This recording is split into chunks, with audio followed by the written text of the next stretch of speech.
একবার হলেও আপনার কাজকি শুটকি দিয়ে এভাবে মিষ্টি কুমড়া ট্রাই করে দেখবেন, খুবই টেস্টি হয়। আসসালামু আলাইকুম ভিউয়ার, চলে আসলাম নতুন একটা রেসিপি নিয়ে। তো আমি এখানে কাঁচামরিচ, পেঁয়াজ, কয়েকটা আস্ত রসুনের কোয়া এবং কুচানো রসুন ব্রাউন কালার করে ভেজে নিয়েছি। তারপরে এখানে দিয়ে দিলাম কাঁচকি শুটকিগুলো দিয়ে কিছুক্ষণ ভেজে নেব পেঁয়াজের সঙ্গে।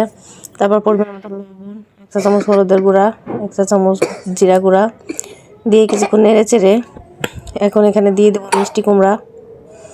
তো আমি একটু কাঁচা দেখে নিয়েছি মিষ্টি কুমড়াগুলো। তো মিষ্টি কুমড়াগুলো দিয়ে কিছুক্ষণ নেড়ে চেড়ে ভেজে নেব। এখন ঢাকনা দিয়ে মিষ্টি কুমড়াগুলো রান্না করে নেব। তো মিষ্টি কুমড়াগুলো সিদ্ধ হয়ে গেছে প্রায়।